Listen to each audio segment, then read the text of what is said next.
The thing about family dinners is that they always start with smiles and end with daggers. Tonight was no exception, except the daggers came with a price tag. $50,000 to be exact. I'm Louisa, and I've spent the last decade perfecting the art of deflecting passive-aggressive comments from my brother Arthur and his wife Valerie. Usually, it's about my single status, my selfish career choices, or how I'm wasting my youth by not settling down. I've learned to let their words slide off me like water. Pass the salt? Valerie's sugary voice cut through the clinking of silverware. She was wearing that pearl necklace Arthur bought her last Christmas. The one she made sure to tell me was real, not costume jewelry. I handed her the shaker, catching the familiar look of disapproval as she eyed my blazer. Still wearing work clothes to family dinner? Some things never change. Some of us have evening meetings, I replied, taking a sip of water. The pasta was overcooked, but I'd learned to keep those observations to myself. Arthur cleared his throat. Speaking of work, he exchanged a look with Valerie that made my stomach tighten. We've been meaning to talk to you about something important. We found the perfect house. Valerie jumped in, her eyes lighting up. 4 bedrooms, gorgeous backyard, amazing school district. It's everything we've dreamed of. That's great, I said cautiously, waiting for the other shoe to drop. The thing is, Arthur leaned forward, we're a bit short on the down payment. We need $50,000 to secure it. I stopped mid-bite. Excuse me? We've been looking at our options, Valerie continued, as if we were discussing borrowing a cup of sugar. And since you're doing so well with your, whatever it is you do in tech, software development, I corrected automatically, though they never bothered to remember. Right, well, you have all this disposable income, being single and all. No real responsibilities. Valerie's hand drifted to her stomach in what I knew was a deliberate gesture. We thought, since you're family, you want me to give you $50,000? I set my fork down, the metal clicking against porcelain with more force than necessary. Not give, Arthur interjected. Think of it as an investment in your future nieces and nephews. I laughed. I couldn't help it. Are you serious? This is exactly what I told you would happen, Valerie hissed at Arthur. She's always been selfish with her money. Selfish? I pushed my chair back. You show up to dinner and demand $50,000, like you're entitled to my savings, and I'm selfish? You live in that fancy downtown apartment. Arthur's voice rose. You take those expensive trips. With money I earned, I cut him off. Every dollar. While you were telling me I was wasting my time with startups, I was working 80-hour weeks. When Valerie was posting about how I'd die alone with my laptop, I was building something. My answer is no. You wouldn't even do this for family? Arthur stood up, his face flushed. For your own brother? Family goes both ways, Arthur. When's the last time either of you asked about my life without making it about what I'm doing wrong? Valerie's eyes narrowed. We're trying to build a future here, a real family. But I guess you wouldn't understand that concept. I understand perfectly. I grabbed my purse. I understand you think being married makes you more entitled to my money than I am. I understand you've both spent years making me feel less than because I chose a different path. And I understand that this dinner was just another manipulation. You'll regret this, Arthur called after me as I headed for the door. Family is supposed to help family. I turned back one last time. You're right. Family is supposed to help family. Remember that the next time you need something from your selfish sister? The drive home was a blur of streetlights and suppressed screams. In my apartment, I stood in front of the bathroom mirror, gripping the marble counter until my knuckles went white. You shouldn't have done that, I whispered to my reflection. But I wasn't talking about refusing the money. I was talking about what I was about to do next.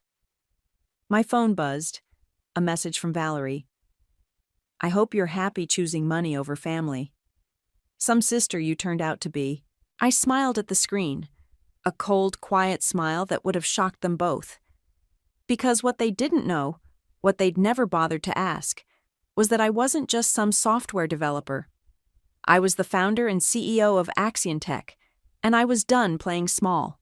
6 years ago, I was eating ramen noodles in a studio apartment with a mattress on the floor and a dream in my laptop.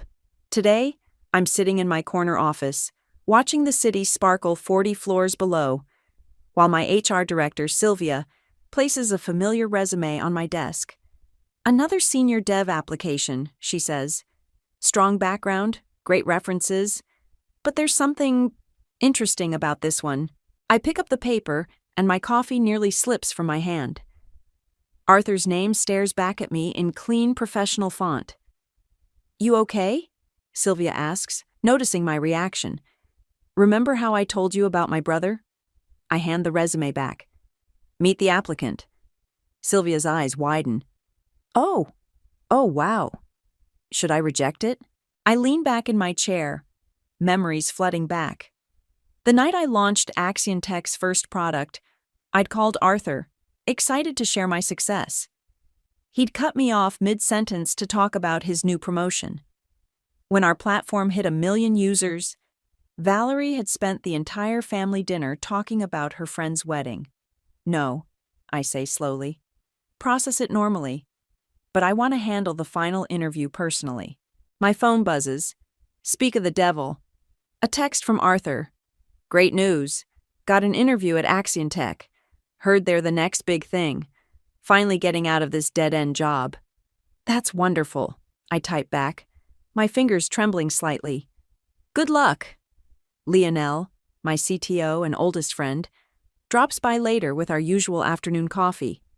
"Heard about your brother's application," he says, closing my office door. "You sure about this? Remember when I started Tech?" I ask, accepting the coffee. "I was working 2 jobs, coding until 3 a.m. Arthur told everyone I was playing entrepreneur instead of finding a real career." "I remember. You cried in that Thai restaurant."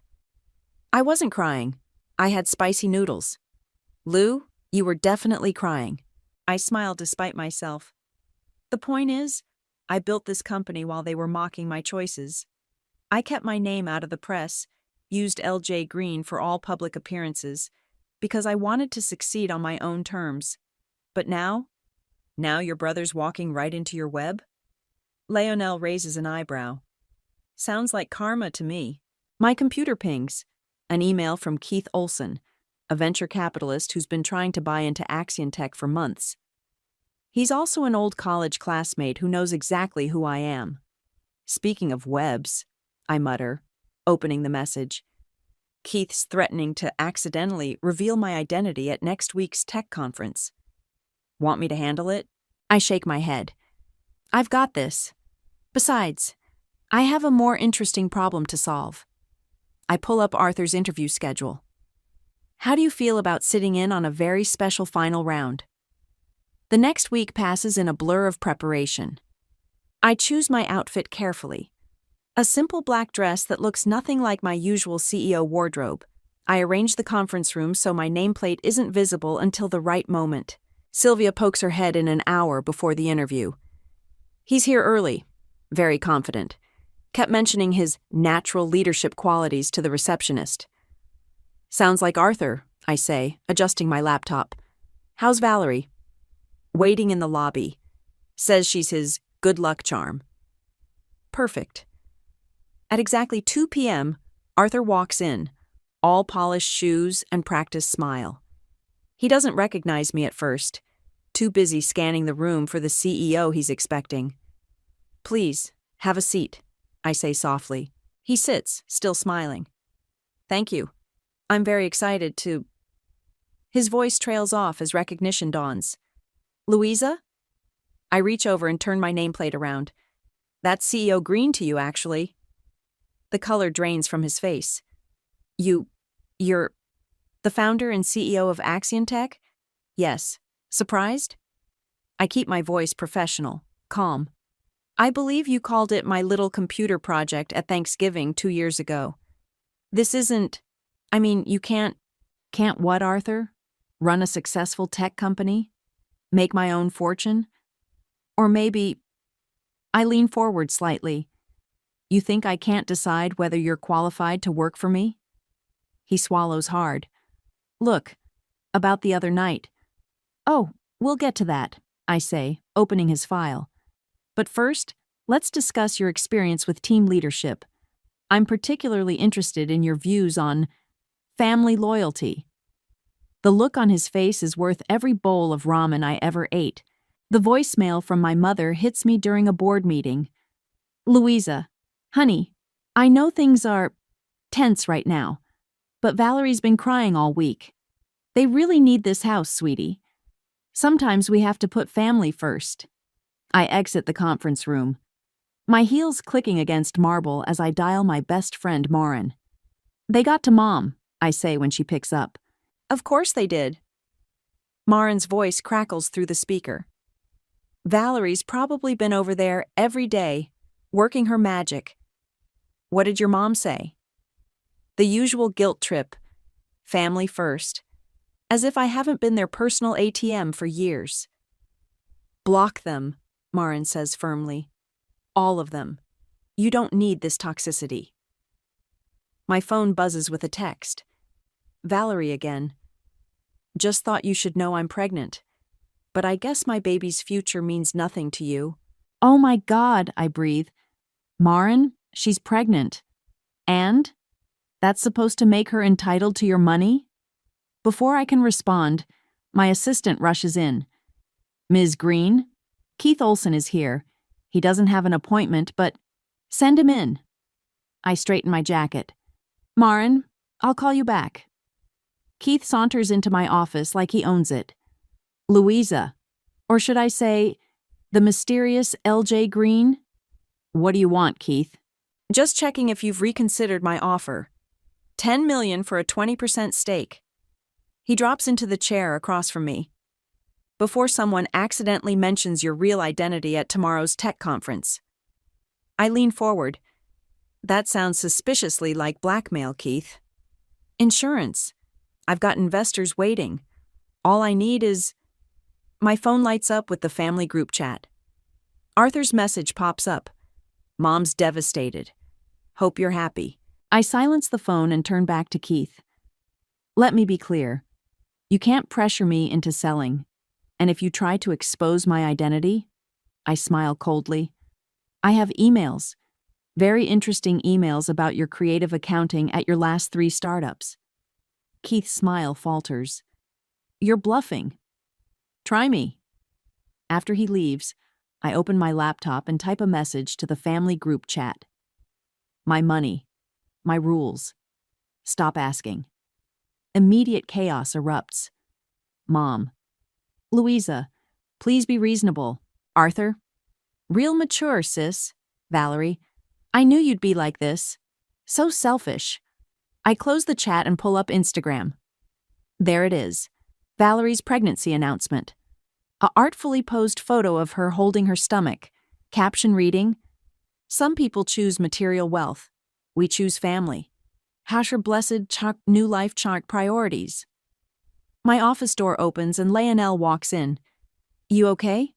You look ready to throw that phone through a window. I'm fine. I'm not fine. Did you see the interview recordings? Yeah. Arthur was interesting. Technical skills are solid, but he spent 10 minutes explaining how he's a natural leader because he's the oldest sibling. Something about guiding his little sister through life. Leonel raises an eyebrow. Want to guess who he was talking about? I laugh bitterly. Guiding me? He told me I was wasting my time when I started this company. So what's the plan? I haven't decided.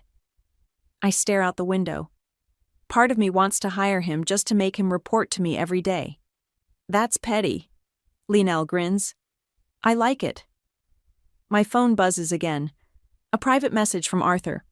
Look, I know you're mad about the money thing, but this job would change my life. I've got a baby on the way now. You wouldn't punish your own niece or nephew, would you? Still using guilt as a weapon, I mutter. You know, Leonel says carefully, you could just end this. Tell them who you are. Watch their faces when they realize their irresponsible sister is actually... No. I stand up, pacing. Not yet. They need to learn something first. Which is? That actions have consequences.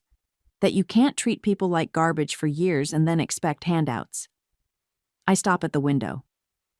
That sometimes the person you're looking down on is actually looking down on you. My phone lights up with a final message from Valerie. Family dinner tomorrow. Mom insists. Time to act like an adult and apologize. I type back 2 words. Can't make it. Then I block them all. You sure about this? Leonel asks. I think about years of snide comments, of being treated like a failure, of having my success diminished and dismissed. Yes, I say. I'm very sure. The conference room feels different today. Colder. More like an arena than a meeting space. I adjust my simple black dress, so unlike my usual CEO attire, and check my reflection in the darkened window. The woman staring back at me looks nothing like the little sister Arthur loves to patronize. 5 minutes, Sylvia announces, poking her head in. He's in the lobby with Valerie. She's making quite an impression. Let me guess. Telling everyone how this job is meant to be? Actually, she's explaining to the receptionist how her husband will revolutionize the company. Sylvia smirks. Should I tell her the CEO might have thoughts about that? Not yet. I settle into my chair, positioning my laptop to hide my nameplate. Let's make this interesting. Leonel takes his place beside me, tablet ready. Last chance to back out, Lou. Not a chance. The door opens, and Arthur strides in like he's already been given the job. His confidence falters slightly when he sees only 3 people in the room. Please have a seat, I say quietly. We're just waiting for our CEO. Of course. He smooths his tie. I have to say, I'm excited about this opportunity. I've been following Axiontech's growth, and I really think I could take the development team to the next level. Really? I keep my voice neutral. Tell us more about that. Well, I've always been a natural leader, even in my family. I'm the older sibling, you see. Had to show my sister the ropes, though she never quite. He trails off, finally really looking at me. Wait. I reach over and turn my nameplate around. Please continue. I'm fascinated by your leadership experience. The color drains from his face. Louisa, this is surprising? I lean forward. That your little sister built the company you're so eager to revolutionize? This isn't. You can't. He looks desperately at Leonel. Is this some kind of joke? No joke, Leonel says calmly. She founded Axiontech 6 years ago, while you were telling her to get a real job, if I remember correctly. Arthur's hands clench on his portfolio. So this whole interview process was just a setup? Revenge for not giving you the attention you wanted? Attention? I laugh. Arthur, you and Valerie have spent years treating me like I was wasting my life. Then you had the audacity to demand $50,000 from me because, what was it? I had no real responsibilities? That was different. We're family. Family? I open his file. Let's talk about family. 3 years ago, when I launched our first product, what did you say to Mom? He shifts uncomfortably. I don't remember. You said, and I quote, "At least when Louisa's little computer project fails, she can come work for me. Want to know our current valuation? Look, I didn't know. 200 million, I cut him off. That's what my little computer project is worth. And you want to know the best part? I kept my identity secret because I wanted to succeed without family connections. But you walked right into my office anyway." His face hardens. So that's it? You're going to reject me just to prove a point? No, Arthur. I'm going to evaluate you fairly, just like any other candidate. I pull up his technical assessment. Let's discuss your coding test results. For the next 30 minutes, I grill him professionally, watching him squirm as he realizes just how much his little sister understands about his field. Every technical question makes him sink lower in his chair. One final question, I say, closing my laptop. Why should I hire someone who doesn't respect me? That's not fair. Isn't it? Last week you called me selfish for not giving you my money. You've dismissed my career choices for years. Your wife posts passive-aggressive comments about my life choices. Why would I want that energy in my company? Because I'm your brother, he says quietly. And I need this. You're right about one thing. You are my brother, which is why this isn't personal. I stand up. It's business. And in business, we hire people who add value, not take it away. Louisa, please. Thank you for coming in, Arthur. Sylvia will show you out. I gather my things. Oh, and when you see Valerie in the lobby, tell her the CEO said congratulations on the pregnancy. Family is everything after all. I walk out, leaving him sitting there, his world turned upside down. Through the glass walls, I see Valerie's face as Arthur emerges, defeated. She looks up at the executive floor, and for a moment, our eyes meet. I smile and wave, just a little, before turning away. Sometimes karma doesn't need a push. Sometimes it just needs an audience. The rejection email sits in my drafts folder for exactly 3 minutes before I hit send. Professional, courteous, final. While your technical skills are impressive, we don't feel you're the right cultural fit for Axion Tech at this time. My phone explodes immediately. First Arthur. Are you serious? After everything? Then Valerie. You vindictive bitch. Mom. Please call me. We need to talk about what you're doing to this family. I silence them all and turn to Lionel, who's been watching from my office couch. Was it too much? Probably, he shrugs. But so was demanding 50 grand and calling you selfish. My office phone buzzes. Ms. Green, your brother's wife is here. She's insisting. Of course she is. I straighten my desk. Send her up. You want backup? Lionel asks. No, this is between sisters-in-law. Valerie bursts in like a storm in designer heels, her face flushed. How dare you? Good morning to you too, Valerie. Please have a seat. Don't you patronize me? She slams her hands on my desk. You set this whole thing up, didn't you? Got some sick pleasure watching Arthur squirm? Actually, Arthur applied all on his own. Karma's funny that way. Karma. She laughs bitterly. You're the CEO of Axion Tech. All this time, while we were worried about you wasting your life, you were… What? Laughing at us? No, Val. I was working, building something. Remember all those family dinners I missed? I was here. Those lazy weekends you mocked me for? I was coding. But you never asked, did you? Oh, please.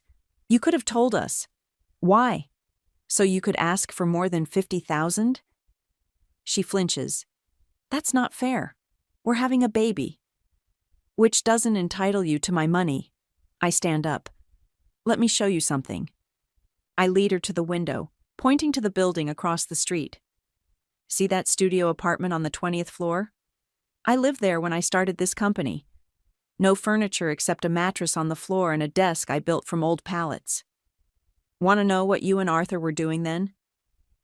She stays silent. You were posting about my sad single life on Facebook, making jokes about my cute little computer hobby at Christmas, telling everyone how worried you were about my future. We were trying to help. No, you were trying to feel superior. I turned to face her. And now that you know the truth, you're not angry that you hurt me. You're angry that I'm not who you thought I was, someone you could look down on. That's not… She stops, her hand drifting to her stomach. We really do need that house, Louisa. Then I suggest Arthur starts job hunting again. I hear there are plenty of tech companies in the city. I walk back to my desk, though they might want to check his references. You wouldn't. I wouldn't have to. Word gets around in tech circles. I sit down. But I'm not vindictive, Valerie. I'm just done being your ATM. Done being family, you mean. Family respects each other. Family celebrates success instead of trying to diminish it. Family doesn't demand money with guilt trips and manipulation. Her phone chimes. Arthur, probably wondering how it's going. She checks it, then looks up with tears in her eyes. He really needed this job. I know, but he needed to learn something more important. Which is that the sister he thought he was better than has been better than him all along. I press the intercom. Sylvia, please escort Mrs. Green out. Valerie straightens her shoulders. This isn't over. Actually, it is. Oh, and Val? I smile sweetly. Those pearls Arthur bought you last Christmas? The ones you made sure to tell me were real? I know the jeweler. They're fake. After she leaves, Lionel comes back in. That was cold. The pearls comment? Yeah, maybe. I sink into my chair. But 6 years of condescension had to end somewhere. You okay? I look at my phone. 27 missed calls, 43 messages. The family meltdown is in full swing. No, I admit. But I will be. Want to grab dinner? That new place on 5th? Can't. I have a meeting with our lawyers. I pull up my calendar. Time to make sure my family can't touch this company, no matter how entitled they feel. Now that, Lionel says, is definitely cold. No, I correct him. That's business. The lawyers are still in my office when my mother arrives unannounced. I see her through the glass walls, arguing with Sylvia at reception. She's wearing her serious conversation outfit, the blue dress she saves for graduations and interventions. We need to wrap this up, I tell the legal team. Family crisis incoming. They're barely out the door when Mom storms in. What have you done? Hello to you too, Mom. Please, come in. Don't get smart with me. She drops her purse on my desk. Your brother is devastated. Valerie's been crying for hours. And you're sitting here in your fancy office playing CEO? I'm not playing anything, Mom. This is my company. I built it. By lying to us for years? Hiding your success? For what? Some twisted revenge? I pull out my phone and play the voicemail she left last week. Her own voice fills the room. Louisa, honey, sometimes we have to put family first. Interesting choice of words, I say, stopping the playback. Where was family first when Arthur and Valerie were mocking my career? When did anyone in this family put me first? That's different. Because I'm the younger sister? Because I'm single? Or because until today, you all thought I was less successful than Arthur? She sits down heavily. We were worried about you. No, you were judging me. There's a difference. I lean forward. Did you know I lived on ramen for 2 years to start this company? That I worked 80-hour weeks? That I cried myself to sleep some nights because my own family thought I was a failure? Why didn't you tell us? Would it have mattered? Or would you have just asked for money sooner? She flinches. That's not fair. Arthur and Valerie are starting a family. Stop. I stand up. Just stop. Their pregnancy doesn't entitle them to my money. Their marriage doesn't make them better than me. And you coming here to guilt-trip me isn't going to work anymore. I'm your mother. And I'm your daughter. But you've never once asked about my company. My success. My dreams. I walk to the window. Do you know what we do here? What Axion Tech actually creates? She's silent. We develop software that helps small businesses compete with corporations. Last year, we helped 3,000 family businesses stay afloat during the recession. I employ 400 people. I've created something meaningful. I turn back to her. But all you see is a bank account that could help your precious firstborn. That's not true. Really? Then why are you here? To congratulate me on building a successful company?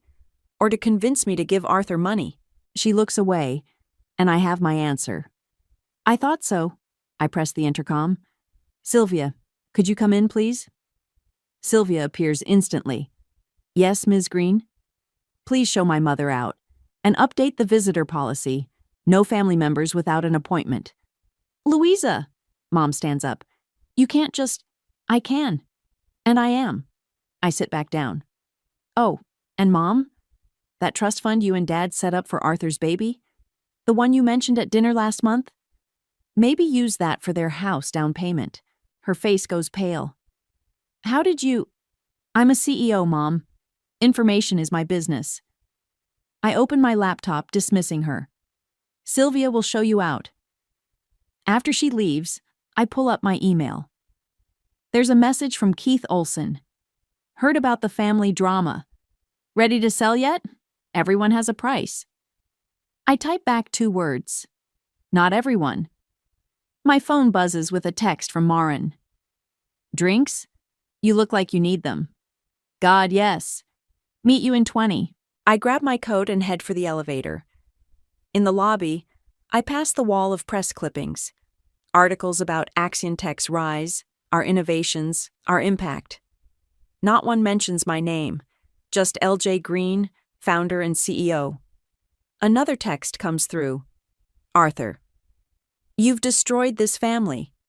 I type back, no, I just stopped letting it destroy me. Then I block his number, step into the evening air, and breathe deeply. Sometimes the hardest part of standing up for yourself isn't facing your enemies. It's realizing that the people who should have been in your corner were actually in your way. The family intervention happens on a Sunday. They choose the house I grew up in, probably hoping childhood memories will soften me up.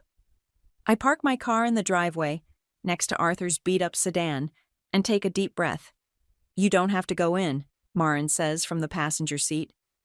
She insisted on driving with me. We could just get brunch instead. No, let's end this properly. Inside, they're all waiting. Mom, Dad, Arthur, Valerie, even my Aunt Susan. They've arranged the living room like a courtroom, with an empty chair facing everyone else. Glad you could make time for us, Valerie says, her hand resting on her barely visible bump. Let's skip the passive-aggressive warm-up, I say, remaining standing.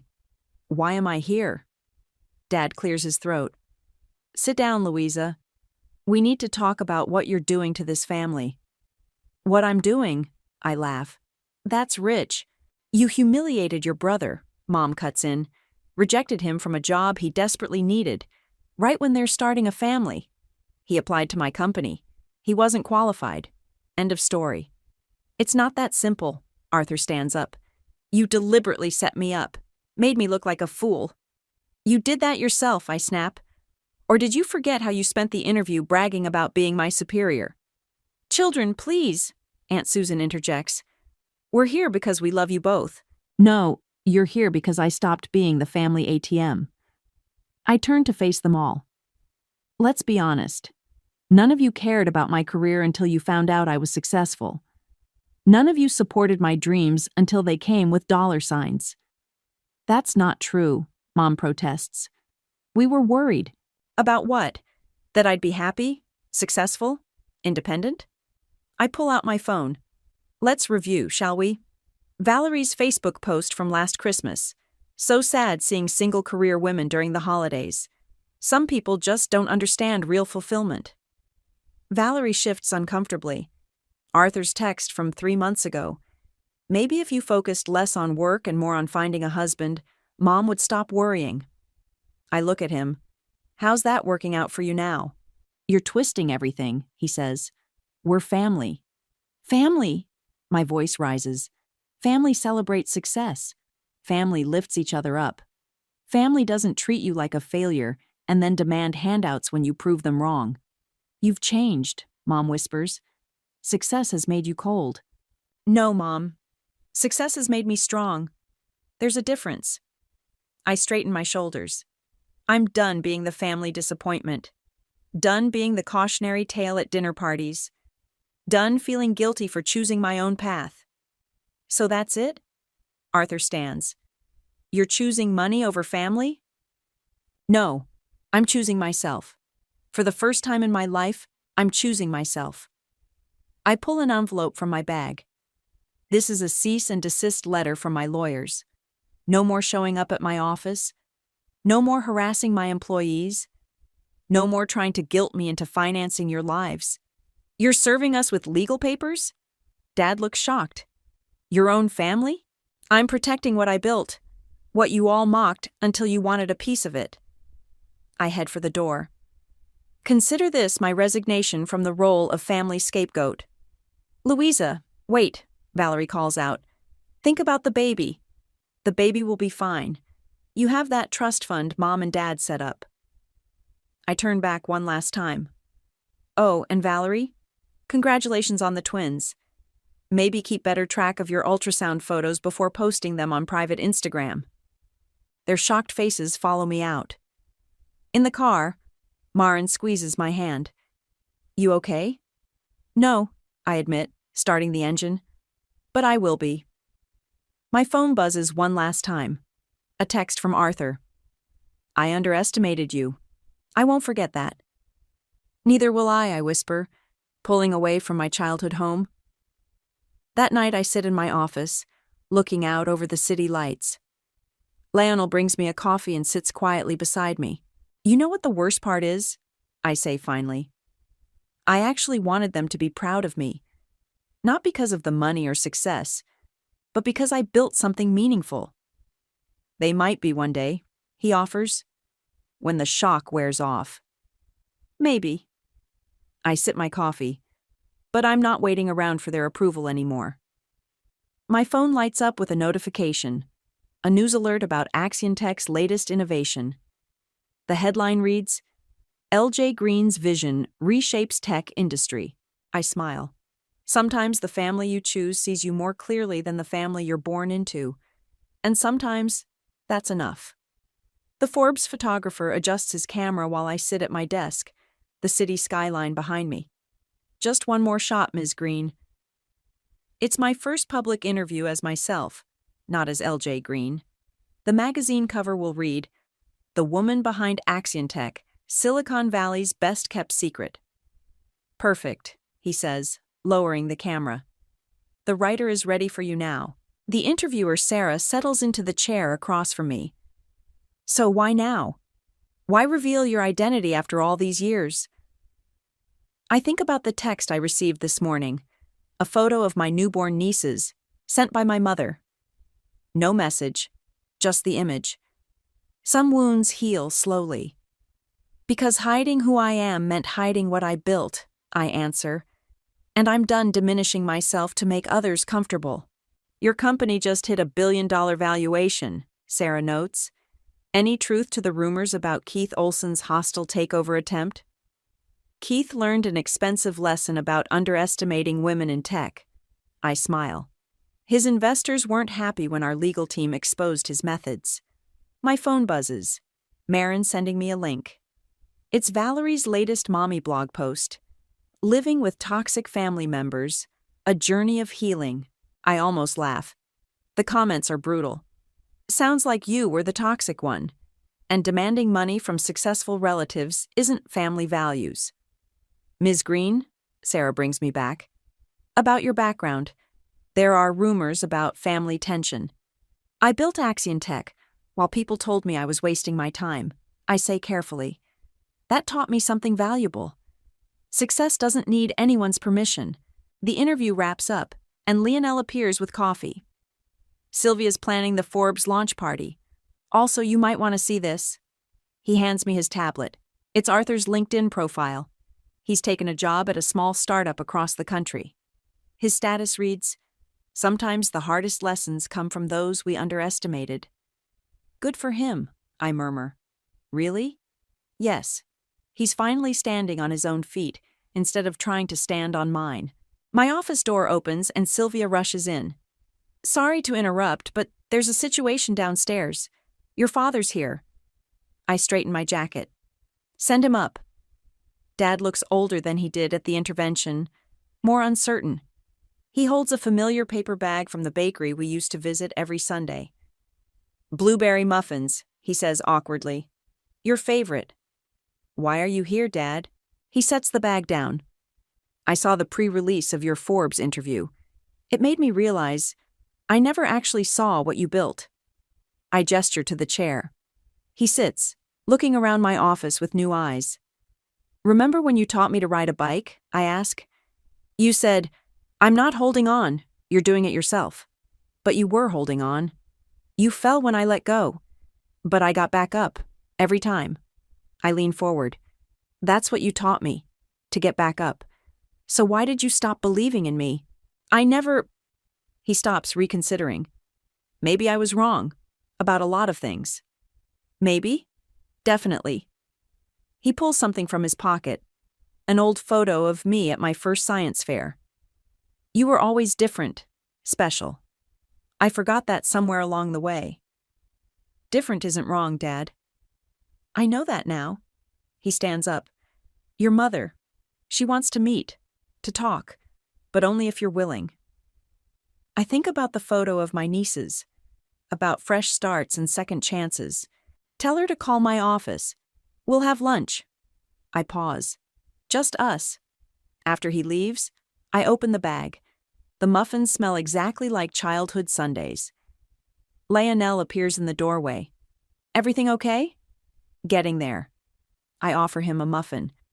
Sometimes healing looks like blueberry muffins and awkward conversations. My phone lights up with a message from Arthur. Congratulations on Forbes.